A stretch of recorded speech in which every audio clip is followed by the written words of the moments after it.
Existe un debate en las ciencias sociales sobre si la verdad y la calidad de las instituciones de una sociedad determinada se conocen mejor en situaciones normales, de normal funcionamiento, o en situaciones excepcionales, de crisis. Tal vez ambos tipos de situaciones sean inductores de conocimiento, pero sin duda nos permiten conocer o revelan cosas diferentes. ¿Qué conocimiento potencial proviene de la pandemia de coronavirus? La normalidad de la excepción. La pandemia actual no es una situación de crisis claramente opuesta a una situación normal. Desde la década de los 80, a medida que el neoliberalismo se impuso como la versión dominante del capitalismo y este se sometió cada vez más a la lógica del sector financiero, el mundo ha vivido en un estado de crisis permanente, una situación doblemente anormal. Por un lado, la idea de una crisis permanente es un oxímoron, ya que en el sentido etimológico, la crisis es por naturaleza excepcional y temporal y constituye una oportunidad de superación para originar un mejor estado de cosas. Por otro lado, cuando la crisis es pasajera, debe explicarse por los factores que la provocan. Sin embargo, cuando se vuelve permanente, la crisis se convierte en la causa que explica todo lo demás. Por ejemplo, la crisis financiera permanente se utiliza para explicar los recortes en las políticas sociales, salud, educación, seguridad social o la degradación salarial. Así, impide preguntar sobre las causas reales de la crisis. El objetivo de la crisis permanente no se debe resolver, pero ¿cuál es el propósito de ese objetivo? Básicamente hay dos: legitimar la escandalosa concentración de riqueza y boicotear medidas efectivas para prevenir una inminente catástrofe ecológica. Así hemos vivido durante los últimos 40 años. Por esta razón, la pandemia solo agrava una situación de crisis a la que ha sido sometida la población mundial. Es por ello que implica un peligro específico. En muchos países, los servicios de salud pública estaban mejor preparados para enfrentar la pandemia hace 10 o 20 años de lo que están hoy.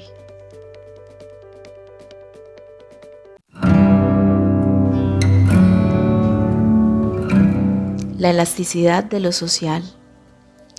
En cada época histórica, las formas de vida dominantes, trabajo, consumo, ocio, convivencia y las maneras de anticipar o posponer la muerte son relativamente rígidas y parecen derivar de reglas escritas en el corazón de la naturaleza humana. Es cierto que se modifican de forma paulatina, pero los cambios casi siempre pasan desapercibidos. El brote de una pandemia no se corresponde con este retraso. Requiere cambios drásticos y de repente se vuelven posibles como si siempre lo hubiesen sido. Es posible quedarse en casa y tener tiempo para leer un libro y pasar más tiempo con los niños, consumir menos, prescindir del vicio de pasar tiempo en los centros comerciales, mirar lo que está a la venta y olvidar lo que uno quiere, pero solo puede obtener por medios distintos a la compra. Se desmorona la idea conservadora de que no hay alternativa a la forma de vida impuesta por el hipercapitalismo en el que vivimos. Queda en evidencia que no hay alternativas porque el sistema político democrático ha sido forzado a dejar de discutir alternativas.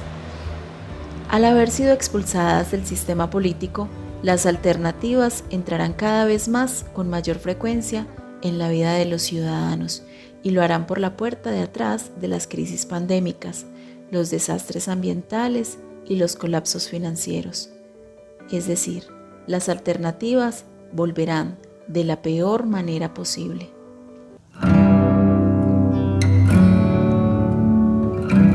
La fragilidad de lo humano.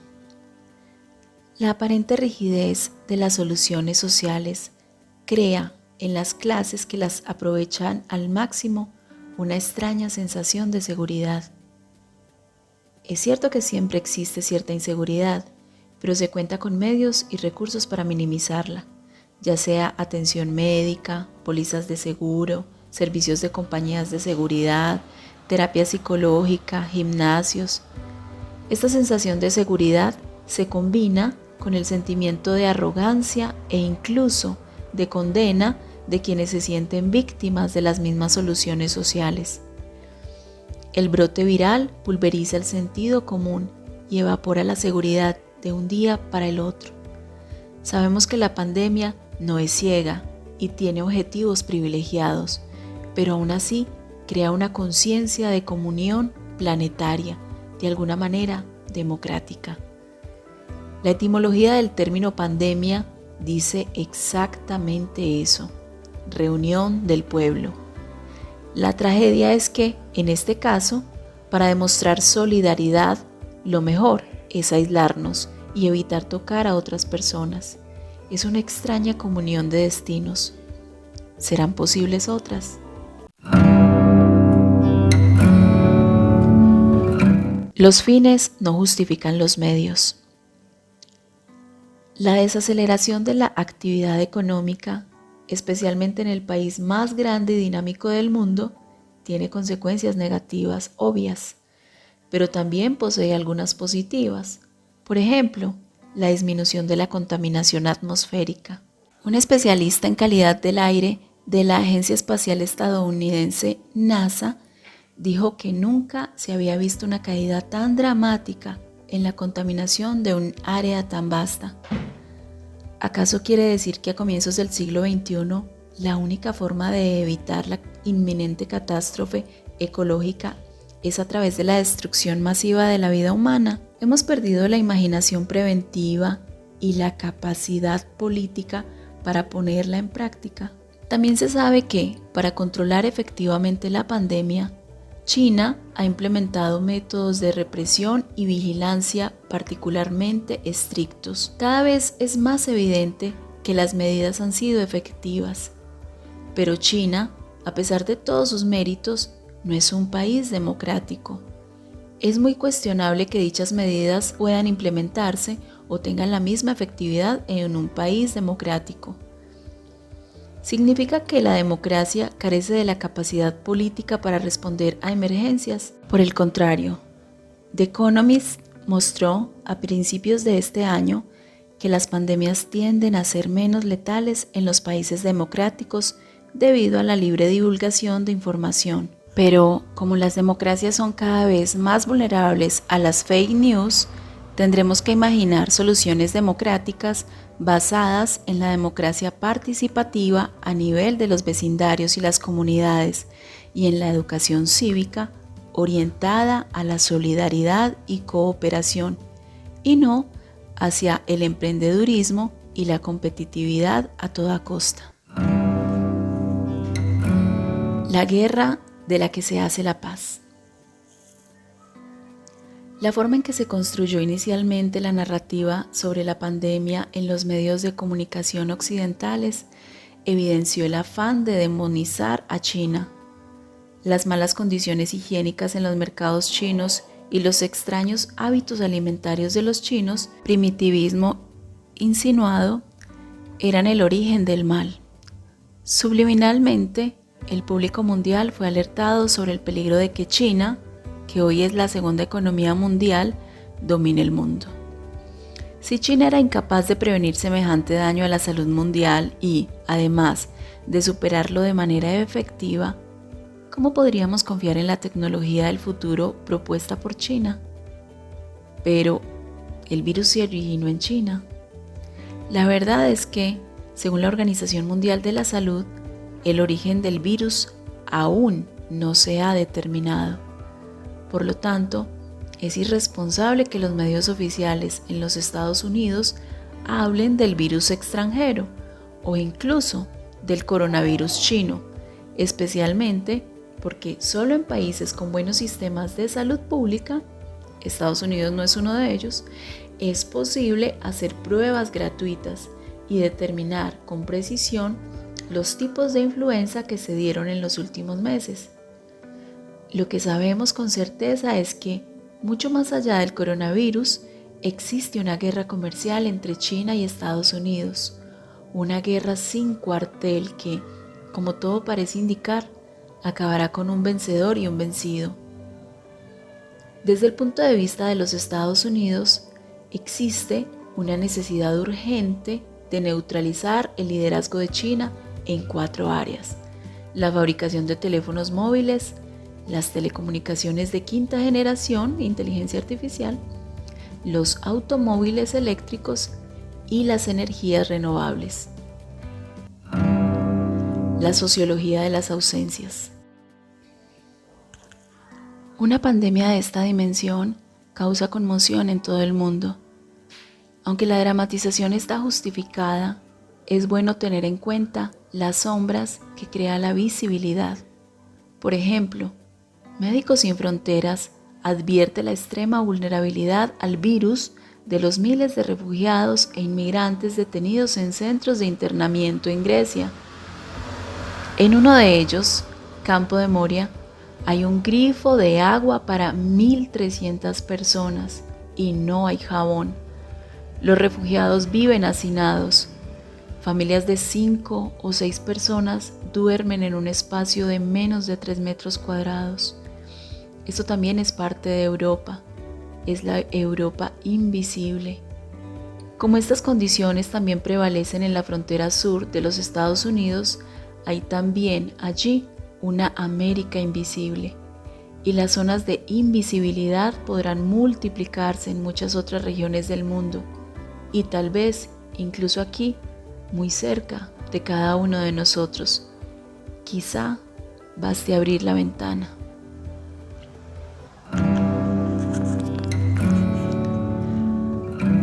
La trágica transparencia del virus. Los debates culturales, políticos e ideológicos de nuestro tiempo tienen una extraña opacidad que se deriva de su distancia de la vida cotidiana de la gran mayoría de la población, los ciudadanos comunes, la gente de a pie, como dicen los latinoamericanos. En particular, la política, que debía mediar entre las ideologías y las necesidades y aspiraciones de los ciudadanos, ha renunciado a esta función. El único rastro de esa mediación se observa en las necesidades y aspiraciones del mercado, ese megaciudadano formidable y monstruoso que nadie jamás vio, tocó ni olió, un ciudadano extraño que solo tiene derechos y ningún deber. Es como si la luz que proyecta no cegase. De repente irrumpe la pandemia. La luz de los mercados se desvanece y de la oscuridad con la que siempre nos amenazan si no les rendimos pleitesía, surge una nueva claridad, la claridad pandémica y las apariciones en las que se materializa, lo que nos permite ver y cómo se interpreta y evalúa determinarán el futuro de la civilización en la que vivimos. Estas apariciones, a diferencia de otras, son reales y llegaron para quedarse. La pandemia es una alegoría.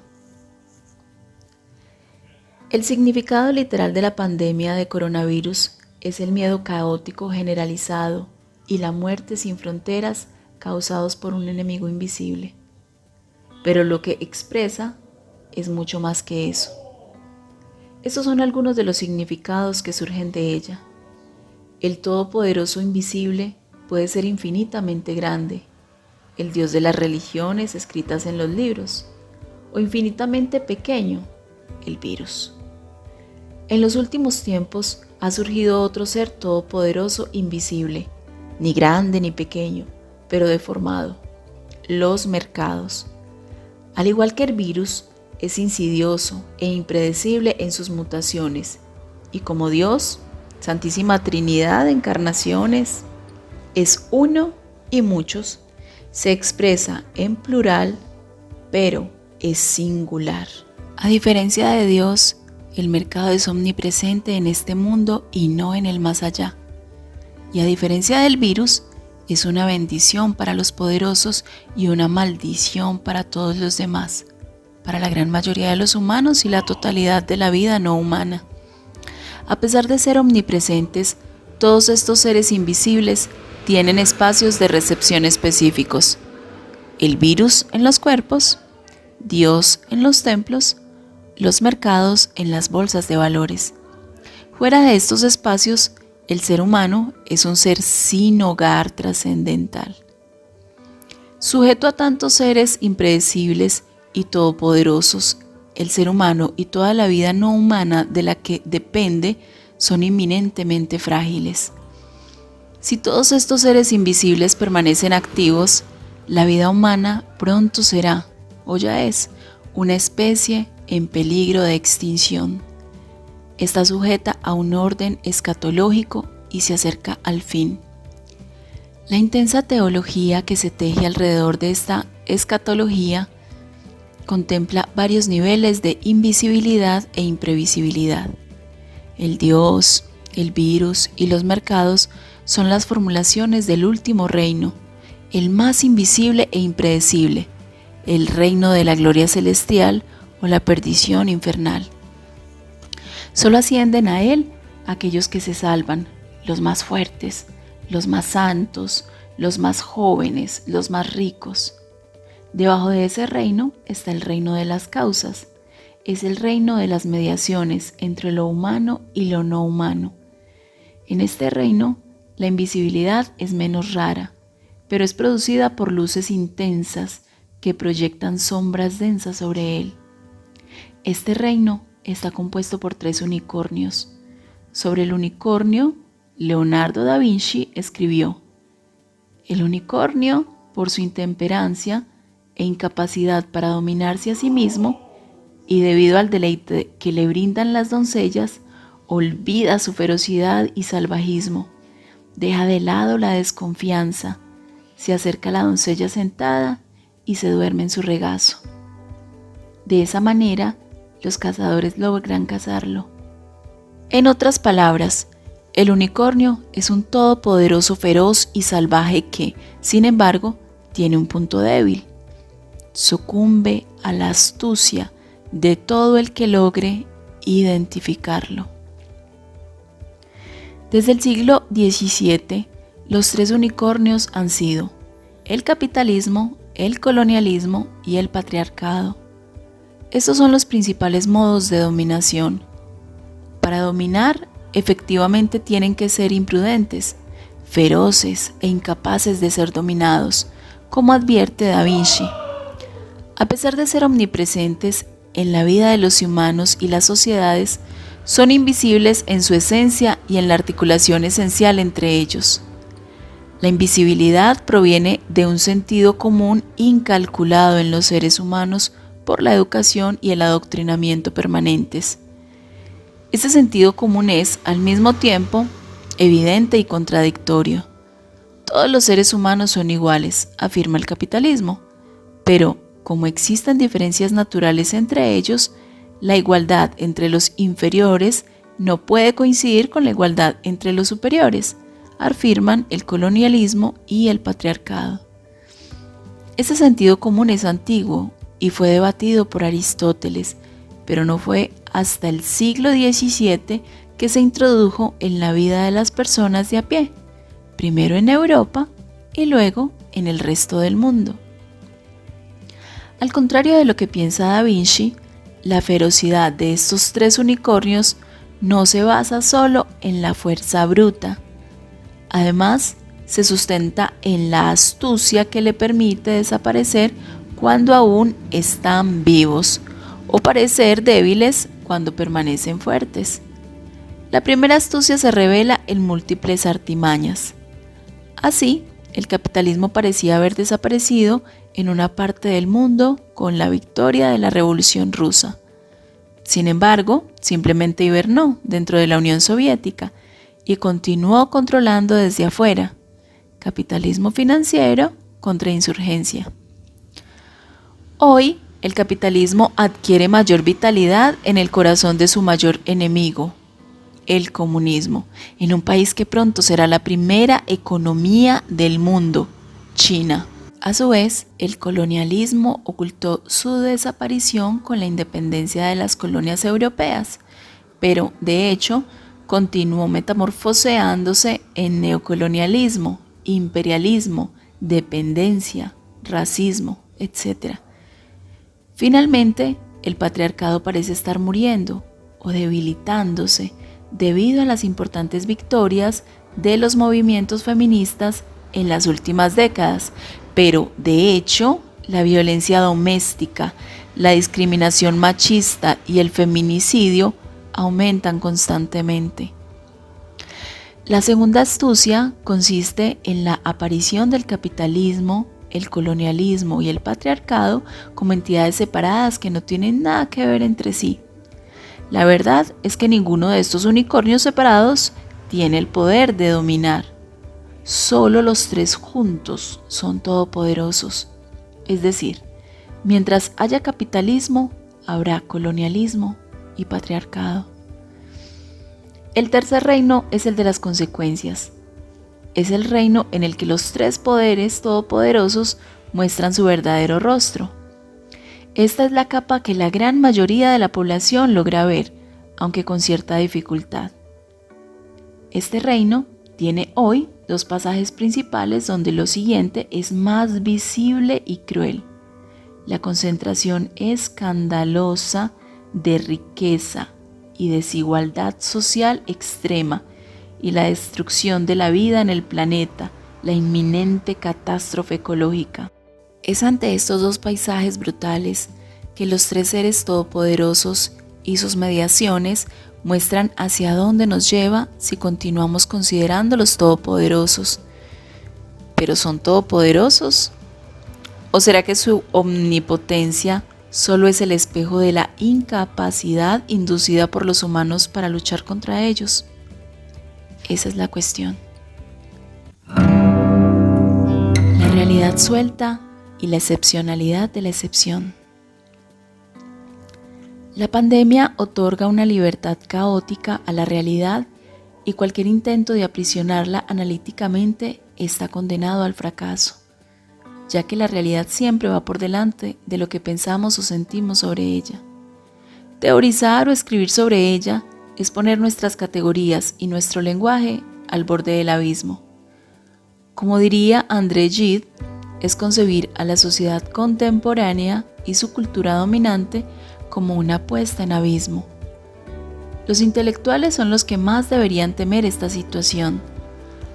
Al igual que con los políticos, los intelectuales en general también dejaron de mediar entre las ideologías, las necesidades y las aspiraciones de los ciudadanos comunes.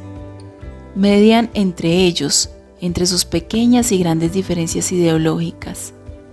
Escriben sobre el mundo, pero no con el mundo. Hay pocos intelectuales públicos, y estos tampoco escapan al abismo de estos días. La generación que nació o creció después de la Segunda Guerra Mundial se acostumbró a tener un pensamiento excepcional en tiempos normales. Ante la crisis pandémica, les resulta difícil pensar en la excepción en tiempos excepcionales. El problema es que la práctica caótica y esquiva de los días va más allá de la teorización y debe ser entendida en términos de subteorización. En otras palabras, como si la claridad de la pandemia creara tanta transparencia que nos impidiera leer y mucho menos reescribir lo que estábamos registrando en la pantalla o en el papel. Daré dos ejemplos. Tan pronto como estalló la crisis pandémica, Giorgio Agamben se rebeló contra el peligro del surgimiento de un estado de excepción. El Estado, al tomar medidas para vigilar y restringir la movilidad con el pretexto de combatir la pandemia, adquiría poderes excesivos que pondrían en peligro la democracia misma. Esta advertencia tiene sentido y fue premonitoria en relación con algunos países, a saber, Hungría. Pero fue escrita en un momento en que los ciudadanos, presos del pánico, se dieron cuenta de que los servicios nacionales de salud no estaban preparados para combatir la pandemia, y exigieron que el Estado tomara medidas efectivas para prevenir la propagación del virus. La reacción no tardó en llegar y Agamben debió dar marcha atrás. En otras palabras, la excepcionalidad de esta excepción no le permitió pensar que hay excepciones y que, por lo tanto, en el futuro no solo tendremos que distinguir entre Estado democrático y Estado de excepción, sino también entre Estado de excepción democrático y Estado de excepción antidemocrático. El segundo ejemplo se refiere a Slavoj Žižek, quien al mismo tiempo declaró que la pandemia demostró que el comunismo global era la única solución futura. La propuesta estaba alineada con sus teorías planteadas en tiempos normales, pero fue completamente irrazonable en tiempos de excepción excepcional. Él también tuvo que reconsiderarlo, por muchas razones. He argumentado que ha concluido el momento de los intelectuales de vanguardia. Los intelectuales deben aceptarse como intelectuales de retaguardia, deben estar atentos a las necesidades y aspiraciones de los ciudadanos comunes y teorizar a partir de ellas. De lo contrario, los ciudadanos estarán indefensos ante los únicos que saben hablar su idioma y entienden sus preocupaciones. En muchos países, estos son pastores evangélicos conservadores o imanes islámicos radicales, apologistas de la dominación capitalista, colonialista y patriarcal.